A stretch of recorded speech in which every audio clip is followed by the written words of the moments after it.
boa tarde. Hoje vamos para mais um live a falar um bocadinho de fertilidade. Hoje quem vai estar connosco é o Dr. André Galvão, o psicólogo que trabalha com ele no Hospital Particular do Algarve, onde estou lá desde 2017, e que vamos falar um bocadinho do apoio psicológico que às vezes é necessário nos casais que recorrem a tratamentos por criação medicamente assistida. Vamos só aguardar que o André chegue. Obrigado por estarem presentes. Entretanto, vou tentar voltar. O ano passado estava mais regular com os lives todos os fins de semana. Entretanto, tenho criado lives, webinars, vídeos curtos. Queria ver um bocadinho se voltava outra vez aos lives todos os fins de semana ou às quintas-feiras. Criava a rotatividade de produzir algum conteúdo aqui para ver pedido. Acho que o André já cá está. Ok, transferir. Aqui para o Instagram. Esta semana temos o André e para a semana vamos ter outra vez a doutora Marta e falar dos testes de compatibilidade genética e das vantagens e indicações do teste de... Olá André, seja bem-vindo. Olá Miguel. Tudo bem? Já fiz aqui uma mini apresentação a dizer que trabalhamos juntos no Hospital Particular do Algarve. Exatamente. Mas se calhar deixava para ti... para te apresentares e onde é que trabalhas e o que é que costumas fazer. Exatamente. Antes de mais, queria agradecer este convite, Miguel, em estarmos aqui a falar um bocadinho sobre estas questões da psicologia e de que forma é que a psicologia interfere nas questões também da fertilidade.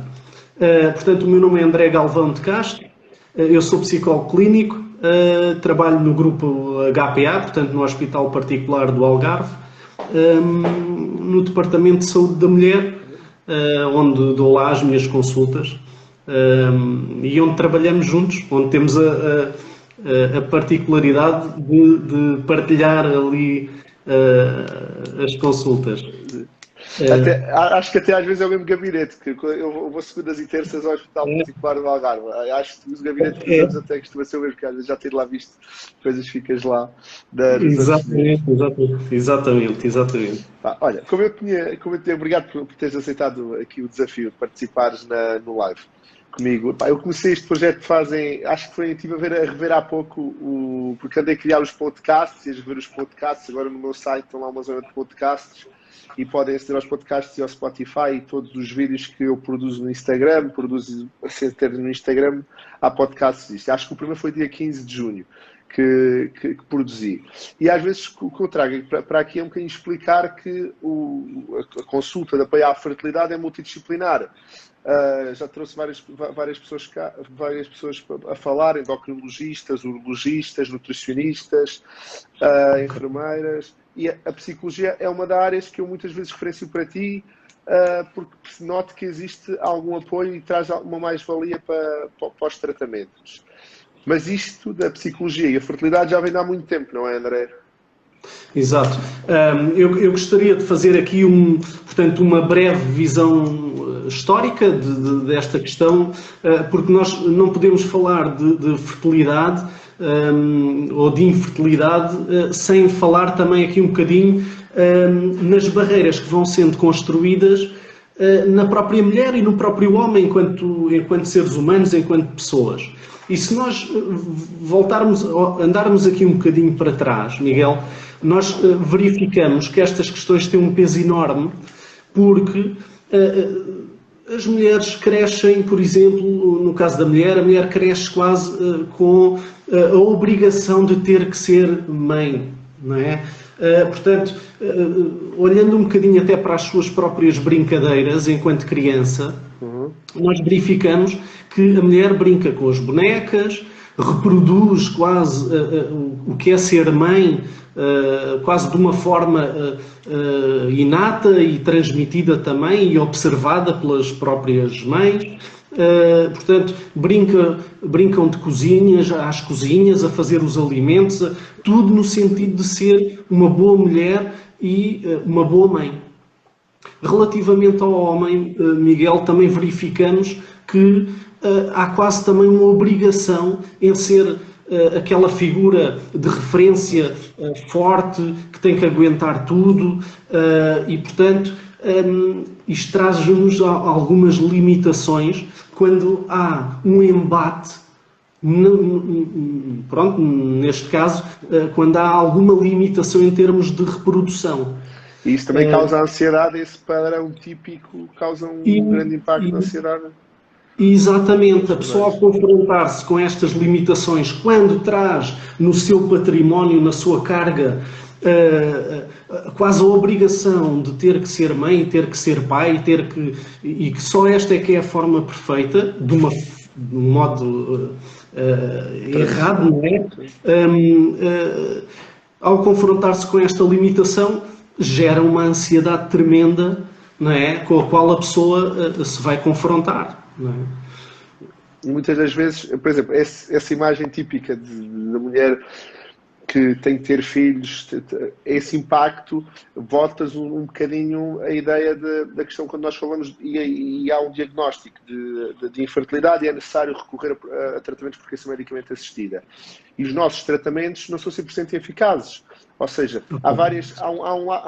Eu queria fazer um vídeo curto para explicar um bocadinho as taxas de sucesso dos tratamentos. Ainda não o fiz, mas agora vou falar um bocadinho. As taxas de sucesso dos tratamentos têm várias características e pode ser calculado de várias maneiras. Uma das mais comuns e que nós conseguimos calcular é a idade da mulher, que tem um grande impacto, e sabemos que à população atual e aos desafios profissionais, cada vez temos mais mulheres a serem mães a seguir dos 35, 38 anos e assim tem um maior impacto e mais dificuldade em engravidarem. O que se pode fazer é congelar os óvulos antes e esse peso e esse desejo de serem mães pode persistir com os óvulos próprios, mas é a idade, o índice de massa corporal, ou seja, o peso e a altura, e depois a causa de infertilidade. E nós consideramos uma taxa boa, mais ou menos entre 40% a 50%.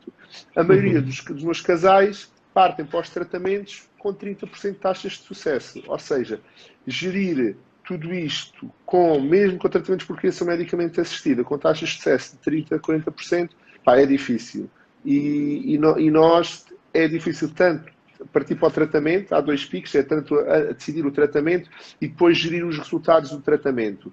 Exatamente. E é aí que depois, muitas vezes, eu até referencio para ti, ou referencio para a psicologia, porque é preciso, esse padrão tradicional fica todo afetado e tudo posto em causa. E é aí que a tua ação é muito importante, porque também nos vai influenciar tanto gerir o próprio tratamento e gerir a ansiedade, como o desfecho dos próprios resultados a seguir ao tratamento e as próximas transferências de embriões, quando temos embriões para transferir e tudo isso. Exatamente. Portanto, o que tu me estás a querer dizer, e faz todo o sentido, Miguel, e pelo qual as mulheres passam, é precisamente porque ao perceberem que que não conseguem, por exemplo, engravidar de uma forma natural, isto faz crescer a ansiedade da mesma forma que durante o percurso dos tratamentos também há altos e baixos, não é? Em termos ansiosos. E de facto, pois a expectativa em ser mãe não é abandonada, não é? Mas felizmente a procriação medicamente assistida, e tu nisso fazes um bom trabalho, vem aqui criar um plano alternativo a estas mulheres, não é?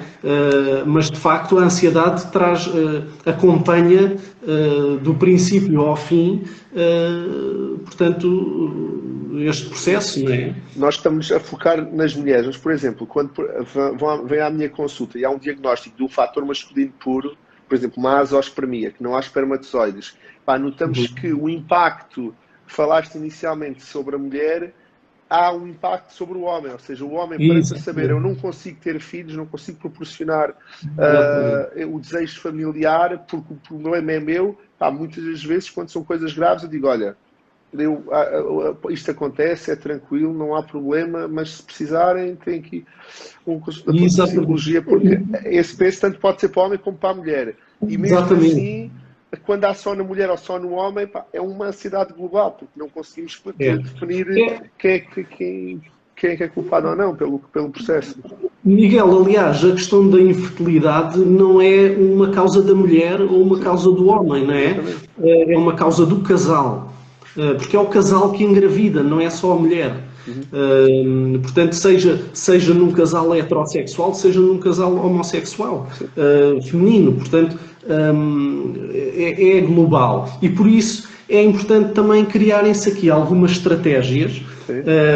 E é isto que os acompanhamentos em psicologia fazem. Portanto, é criar aqui algumas estratégias para quebrar as barreiras psicológicas que foram construídas de uma forma errada ao longo da vida e portanto, dar-lhes aqui uma solução a estas mulheres, a estes casais, uma solução, não é? E consegues mais ou menos definir dentro de cada casal uma estratégia que geralmente abordas e coisas que recomendes para gerir estes processos de apoio à fertilidade? Ok, sabes que os casais, isto é uma questão muito individual, não é? Isto depende daquilo que cada um, da forma como cada um foi evoluindo ao longo do tempo, não é? É difícil nós estarmos a dizer, isto é igual para todos, não é? As pessoas são diferentes. Agora, há aqui um ponto ou outro que é transversal, acaba por ser transversal a todos os casais e a todas as mulheres, não é?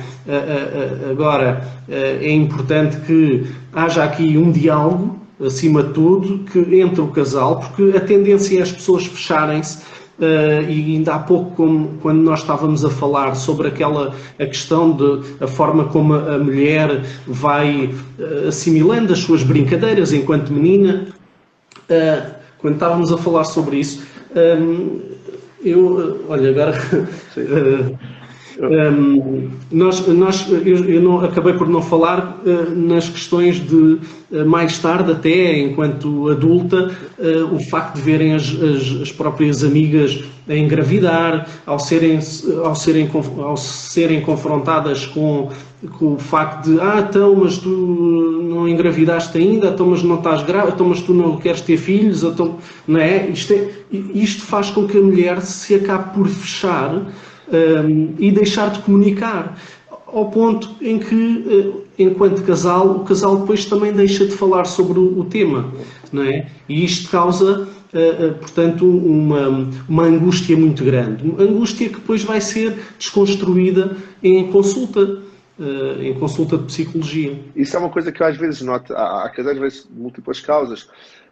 Endometriose, baixa reserva ovárica, má qualidade embrionária, são casais que precisam de múltiplos tratamentos e que muitas das vezes a própria relação de casal nota-se perfeitamente que já se focaram tanto no processo em si e do problema que só vivem para a causa infertilidade, para tentarem engravidar, e esquecem-se às vezes um bocadinho de se focarem no casal e ultrapassar o processo em conjunto. Exatamente. Essa é também uma das estratégias adotadas em consulta, que é tentar perceber os gostos individuais do casal e potenciar isso, não é? Quer dizer, através de atividades, através de uma ocupação que seja positiva, como forma não só de exteriorizarem o sentimento, como também aproveitar de uma forma positiva o seu dia-a-dia sem ser focado na questão do ter que engravidar, ou do ter que ser mãe, ou do ter que ser pai, não é? Eu próprio, nas tuas consultas, também fazes como eu consulto um caso, mesmo após o Covid, estarem sempre os dois presentes, e às vezes pode haver necessidade de estar só um presente e em separado. Mas é importante termos o casal e falar sempre com o casal abertamente do problema e decidir qual é que é a estratégia a definir. Exatamente, é importante falar com o casal, porque lá está, é o casal que vai engravidar, não é, Miguel? E então é muito importante, sim, falar, perceber-se aqui o que é que esta mulher sente, o que é que esta mulher, de que forma é que foi construindo os seus pensamentos, não é? E quais são as idealizações que tem, mas o homem também as tem, portanto, é importante perceber os dois em conjunto e individualmente, não é? Outra quase todos os centros, porque esse medicamento assistida tem sempre algum psicólogo, alguma parceria com algum psicólogo associado. Outros que nós fazemos às vezes também, que já tenho referenciado para ti, são tanto os casais que recorrem à doação de gametas, doação de óvulos, doação de embriões, doação de esperma, as mulheres solteiras, mulheres homossexuais, em que também tens uma abordagem muito semelhante, como se um casal de apoio à fertilidade, sem necessidade de recorrer à doação de gametas. Houve sempre os dois elementos, ou um elemento sozinho, caso fosse o caso, e faz uma avaliação para quando partirem para o processo e gerirem a questão do anonimato, e é uma das perguntas que costumam fazer muito, que acho que já tiveste também a oportunidade de ter algumas casais com essa problemática. Relativamente ao anonimato, que foi uma das coisas que nós, quando começámos a parceria e esta referenciação, era a questão do anonimato, da doação de gametas, que é um bocadinho diferente em outros países, é que é anónimo para o casal receptor, para as mulheres receptoras, mas a criança, a partir dos 18 anos, pode requerer e solicitar a identidade, se souber, do dador ou da dadora em si. E isso é importante a vossa parte de explicarem e gerirem todo o processo. Em Lisboa, eu tenho uma psicóloga que trabalha no centro, que faz a consulta também das dadoras e dos dadores. Por isso também é importante haver tipo essa relação nesses processos que recorrem à doação, passarem sempre pela psicologia. Outro tema que queria falar, a questão que era, dentro da ansiedade, mais uma vez, há vários pontos dos tratamentos. Há uma fase inicial que é antes de avançar para os tratamentos e a decisão do tratamento em si, o diagnóstico, que causa ansiedade, e que já falámos desde do estereótipo de termos desde a infância e das brincadeiras, desde as outras amigos, familiares perguntarem, há esse grande grau de ansiedade de não estarem a conseguir engravidar. E depois há outro grau a seguir, que é na parte da pulsão e da transferência dos embriões e do resultado da beta-HCG. E o outro pico de ansiedade é avançar para um novo tratamento, caso haja indicação. E são estes três pontos que muitas das vezes eu noto que convinha mesmo ir ter contigo para gerir, para termos melhores resultados. Consegues, dentro desses três, definir mais ou menos o que, tipo, no futuro, havia necessidade de haver, dentro do próprio tratamento, 3 fases do apoio psicológico? O que é que achas? Ok, a mim faz-me sentido, Miguel, dentro desses momentos, haver, de facto, um acompanhamento continuado por parte da psicologia para fazer diminuir essa ansiedade. E, de facto, verifica-se e está estudado essa diminuição da ansiedade. Agora, nós não nos podemos esquecer que também, para além desses 3 momentos, também há uma ansiedade de base, que também deverá ser trabalhada, não é? Portanto, a ansiedade que surge não surge unicamente pelo processo,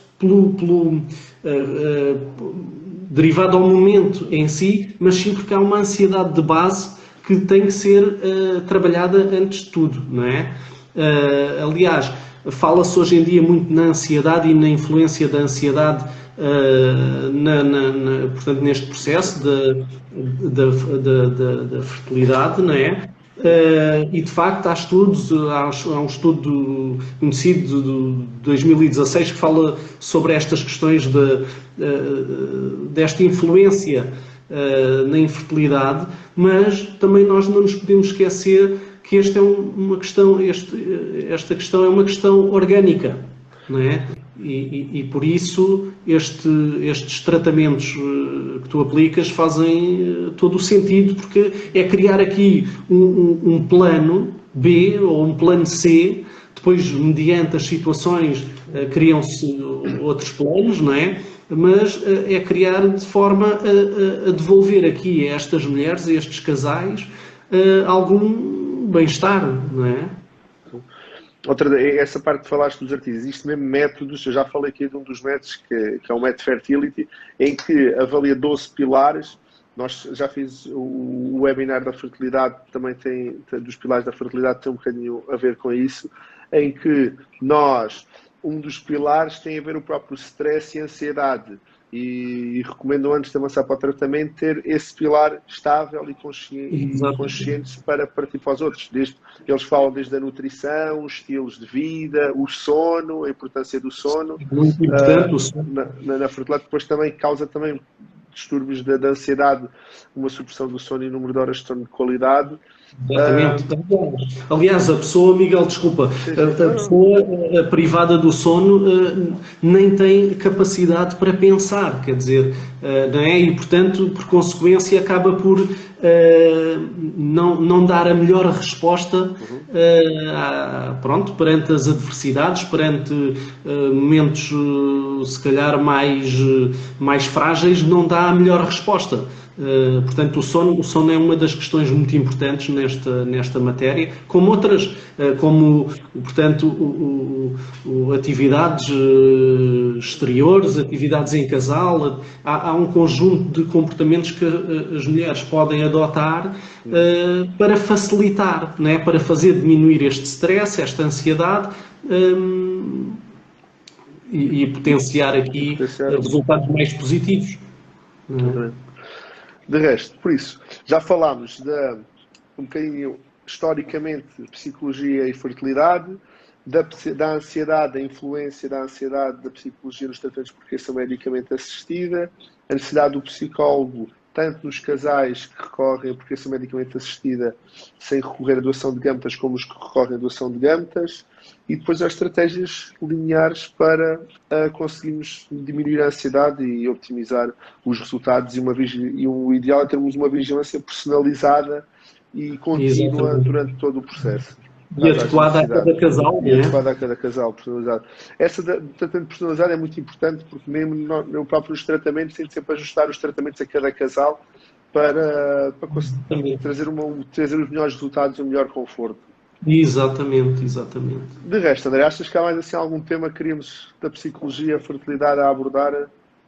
Não, podemos começar aqui a partir de agora a começar a pensar noutro tema que possa também fazer sentido e em função também das dúvidas do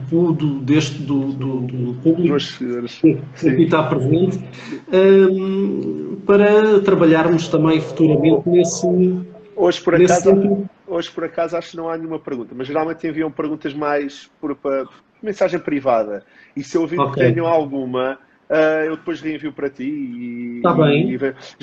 Também, quando eu partilho a história, está lá o teu link e as pessoas podem te encontrar na tua página, ou então mesmo no Hospital Particular do Algarve, em Faro. Estamos lá. Ok. Sim, senhor. Olha, André, muito obrigado por teres aceitado este desafio. Olha, eu é que agradeço, Miguel. É sempre um prazer falar contigo e tentar, de alguma forma, esclarecer o teu público, não é? Estas mulheres que, pronto, passam por fases, por vezes, não muito boas, mas eu acredito que tu consigas dar aqui, de alguma forma, aqui solução a estas situações, está bem? Olha, obrigado, André. Houve uma pergunta aqui, mas eu respondo para particular, não há problema. Está bem? Olha, muito obrigado, André. E olha, e o resto do bom fim de semana. Bom fim de semana, Miguel. Obrigado. Abraço. Entretanto, nós vamos para a semana, não tenho nenhum live em direto, dia 10 vou ter, deixa-me só confirmar aqui na lista, que é dia 10, exatamente. Vou ter com a doutora Marta mais uma vez falar de compatibilidade genética e testes de compatibilidade genética só. Para a semana vou tentar falar de umas perguntas que me fazem muito, que é taxas de sucesso dos tratamentos. É recorrente desde a primeira, segunda, terceira consulta até após os resultados perguntarem nisso, e vamos tentar um bocadinho escalonar consoante a etiologia e a taxa de sucesso e o tipo de tratamentos e as taxas de sucesso. Alguma dúvida que tenham, envia mensagem, estão à vontade, e vivam a vida com fertilidade. O resto do bom fim de semana. Obrigado por estarem presentes.